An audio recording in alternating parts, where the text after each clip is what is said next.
बहुत पहले की बात है। एक खूबसूरत घाटी में एक राजा राज करता था। राजा का महल एक बहुत ही खूबसूरत नदी के किनारे था। एक दिन राजा की रानी महल के झरोखे से बाहर देख रही थी। तभी उसने एक मछली बेचने वाली को देखा जो मछलियों से भरी टोकरी लेकर शहर में बेचने जा रही थी। रानी ने मछली वाली को ऊपर बुलाया।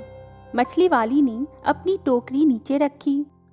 टोकरी में ऊपर ही एक बहुत बड़ी मछली थी। यह मछली नर है या मादा? अगर मादा होगी तो मैं ले लूंगी, रानी बोली। रानी का इतना कहना था कि मछली जोर से हंसी और टोकरी में नीचे चली गई। रानी और मछली वाली दोनों मछली के हंसने से डर गई। मछली वाली ने जल्दी से टोकरी उठाई और वहां से चल दी। रानी सोच में पड़ गई। मछली को हंसते हुए तो न कभी देखा न सुना। जरूर यह कोई विशेष मछली होगी। जब तक मछली के हंसने के रहस्य का पता नहीं लगा लूंगी, चैन से नहीं बैठूंगी। शाम को जब राजा महल में आए तो रानी ने मछली की हंसी के विषय में बताया। मछली आपकी बात सुनकर हंसने लगे।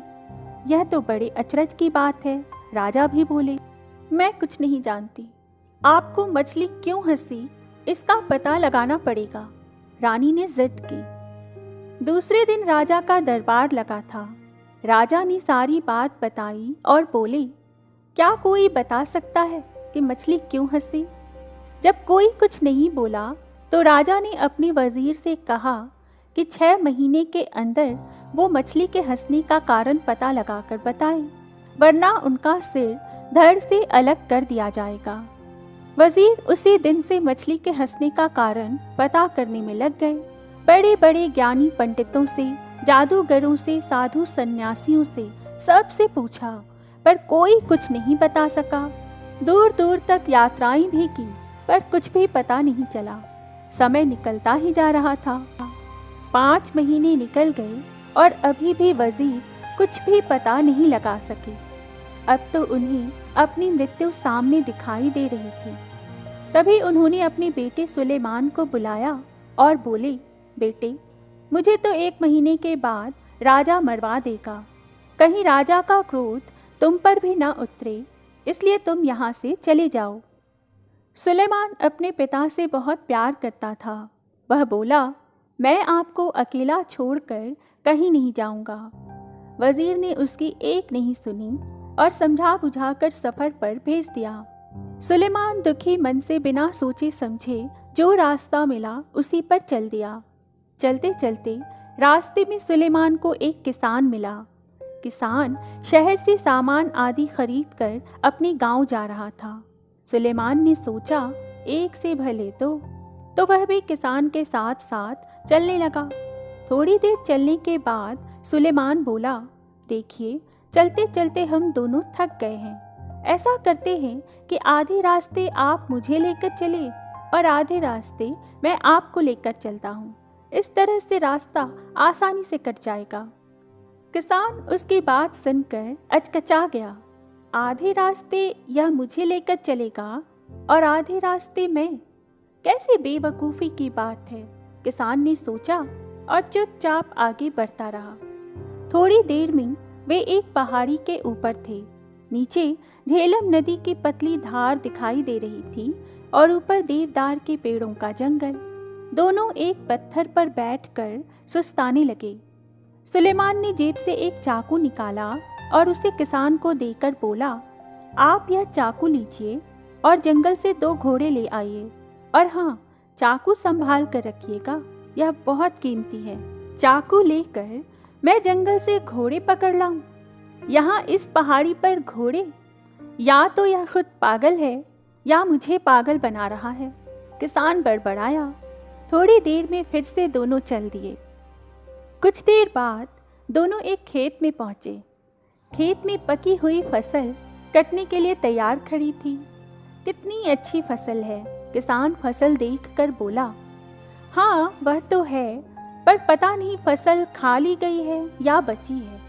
सुलेमान ने जवाब दिया, खा ली गई है? क्या मतलब है तुम्हारा? देख रहे हो कि फसल अभी कटी नहीं है और तुम कह रहे हो खा ली गई है। किसान गुस्से से बोला, मैंने तो यूं ही कह दिया। सुलेमान बोला, और वे फिर अपने सफर पर चल दिए। अब वे एक फूलों से भरी घाटी में पहुंचे। घाटी के एक ओर एक छोटी सी नदी बह रही थी। नदी के पार पहाड़ी थी जिस पर एक गांव दिखाई दे रहा था। किसान ने अपने जूते उतारे, पाजामा ऊपर खोसा और नदी पार करने लगा। नदी अधिक गहरी नहीं थी, पर धार बहुत तेज थी और तलहटी में ढेर सारे छोटे बड़े पत्थर थे। नदी पार करके किसान मुड़ा तो उसने देखा कि सुलेमान जूते पहने हुए ही नदी पार कर रहा था। सचमुच में ये पागल ही है, किसान ने सोचा। नदी पार करके दोनों पहाड़ी पर चढ़ने लगे। गांव के पास पहुंचकर किसान बोला, मेरे घर चलो, कुछ खा पी कर और आराम करके आगे के सफ़र पर निकल जाना। मुझे बड़ी खुशी होगी आपके घर चलकर, लेकिन क्या आपके घर की छत इतनी मजबूत है कि आप मुझे अपने घर ले जा सकें? सुलेमान ने जवाब दिया। अब किसान अपने गुस्से पर काबू नहीं रख सका और बोला, मैंने तो शराफत के नाते अपने घर आने की दावत दी थी। नहीं आना है तो मत आओ, पर मेरा अपमान तो मत करो। और इतना कहकर किसान अपने घर की तरफ चल दिया। किसान की एक बहुत ही खूबसूरत बेटी थी, गुलनार, बहुत समझदार, बहुत चतुर। जब उसने अपने पिता का गुस्से से तमतमाता चेहरा देखा तो बोली, अबू क्या बात है, किस पर इतना नाराज हो रहे हो? अरे एक लड़का है, रास्ते में मेरे साथ हो लिया। रास्ते भर तो ऊट पटांग बातें करता ही रहा। अब मैंने जब शराफत के नाते घर आने की दावत दी तो कहता है कि क्या मेरे घर की छत मजबूत है, जैसे वह आएगा तो उसके ऊपर छत गिर पड़ेगी। किसान बोला। अपने पिता की बात सुनकर गुलनार हंसने लगी। अरे अब्बू, छत कमज़ोर होने से उसका मतलब रहा होगा कि आपकी हैसियत ऐसी है कि आप उसकी खातिरदारी कर सकेंगे। ज़रूर वह किसी अमीर घराने का होगा। किसान ने सोचा तो उसे गुलनार की बात ठीक लगी। अच्छा बेटी, तो ज़रा उसकी उन बातों का भी मतलब बताओ जो वह रास्ते भर करता आया है। और किसान ने रास्ते का सारा हाल उसे बताया। गुलनार थोड़ी देर सोचती रही, फिर बोली, अब्बू, यह लड़का बहुत समझदार और बुद्धिमान है। उसकी हर बात में एक मतलब छिपा है। जब उसने कहा कि आधे रास्ते आप मुझे ले चलें और आधे रास्ते वह, तो उसका मतलब था कि आधे रास्ते आप उसे कोई कहानी सुनाइए और आधे रास्ते वह सुनाएगा। इस तरह रास्ता आराम से कट जाएगा और किसी को थकान महसूस नहीं होगी। और घोड़े? किसान बोला। घोड़ों से उसका मतलब असली घोड़ों से नहीं था। उसका मतलब था कि जंगल से लकड़ी की 2 मजबूत टहनियाँ काट कर ले आइए जो छड़ी का काम देंगी। चलते चलते थक जाने पर छड़ी का सहारा किसी घोड़े से कम नहीं होता। और फसल खा ली गई है से उसका मतलब था कि कहीं किसान ने साहूकार से कर्ज तो नहीं लिया है। अगर लिया होगा तो फसल सारी साहूकार उठा ले जाएगा, किसान को तो कुछ भी नहीं मिलेगा। चलो, तुम्हारी सब बातें ठीक हैं, पर जूते पहनकर नदी पार करना तो पागलपन ही कहा जाएगा। किसान बोला। अब्बू, मैं कई बार सोचती हूँ कि लोग जूते उतार कर नदी में क्यों जाते हैं। ऐसा करने से कोई नुकीला पत्थर उनके पैर में चुभ सकता है और वे गिर भी सकते हैं। जूते रहने पर पैरों का बचाव तो होगा। अरे, यह लड़का तो सचमुच में बहुत अक्लमंद है। मैं अभी उसे लेकर आता हूँ, कहकर किसान घर से निकल गया। इधर गुलनार ने सोचा क्यों ना वह भी लड़के की परीक्षा ले। उसने एक थाली में 12 रोटियां रखीं, एक कटोरा खीर का भरकर रखा और दूध से लबालब भरा हुआ एक जग रखा। थाली नौकर को देकर बोली, यह थाली सुलेमान को देना और कहना कि साल में 12 महीने होते हैं, पूरे चांद की रात है और सागर में पानी लबालब भरा है। नौकर लालची था। उसने सोचा अगर मैं थोड़ा खाना खा भी लूं तो लड़के को क्या पता चलेगा। उसने एक रोटी खीर के साथ खा ली, फिर जग में से थोड़ा दूध पी लिया। फिर उसने जाकर थाली सुलेमान को दी और गुलनार का संदेश सुनाया। सुलेमान ने थाली रख ली और नौकर से कहा, आप अपनी मालकिन को शुक्रिया कहिएगा और कहिएगा कि साल में 11 महीने होते हैं, आधे चांद की रात है और सागर में पानी लबालब नहीं है। नौकर ने आकर गुलनार को सुलेमान का संदेश सुना दिया। गुलनार समझ गई कि नौकर ने थाली में से खाना खाया है। नौकर ने मान लिया कि उसने चोरी की है। पर यह बात तुम्हें कैसे मालूम पड़ी कि नौकर ने थाली में से खाने की चोरी की है? किसान ने पूछा।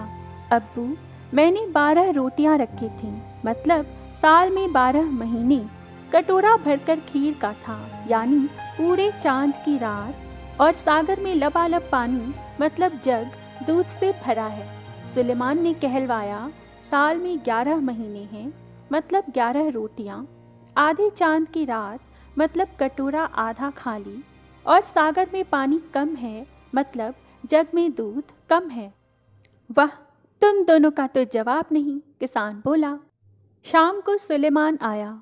खाना खत्म होने के बाद गुलनार ने सबको कहवा दिया।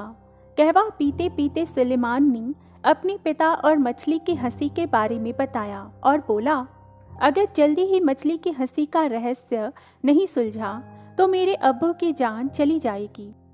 क्या आप कुछ मदद कर सकती हैं? गुलनार चुप होकर थोड़ी देर सोचती रही। कुछ देर में उसके होठों पर मुस्कान आ गई।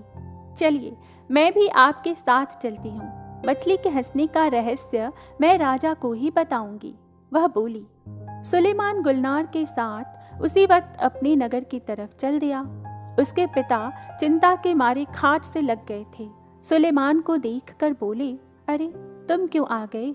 मैंने तो तुम्हें आने से मना किया था। अब्बू, आपकी चिंता खत्म हुई। गुलनार मछली के हंसी का रहस्य समझ गई है। आप हमारे साथ फौरन राजा के पास चलिए। क्यों वजीर, मछली क्यों हंसी, कुछ पता चला? राजा ने पूछा। हाँ महाराज, इसका उत्तर यह लड़की देगी, वजीर बोला। महाराज, आपके महल में एक पुरुष स्त्री के भेष में रहता है। यह बात उस मछली को पता थी, इसीलिए वह हंसी थी, गुलनार ने बताया। हमारे महल में पुरुष? असंभव, राजा बोला। महाराज, अभी इसका फैसला हो जाता है, गुलनार ने जवाब दिया। अब उसने एक बड़ा सा गड्ढा खुदवाया, फिर महल की सारी दासियों को उस गड्ढे को कूदकर पार करने के लिए कहा।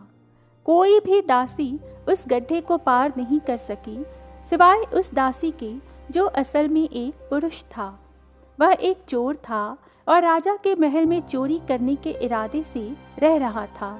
राजा ने उसे कारागार में डलवा दिया। राजा ने गुलनार को बहुत सारी धन दौलत इनाम में दी और उसकी बुद्धिमानी की सराहना भी की। थोड़े ही दिनों में सुलेमान और गुलनार का विवाह हो गया।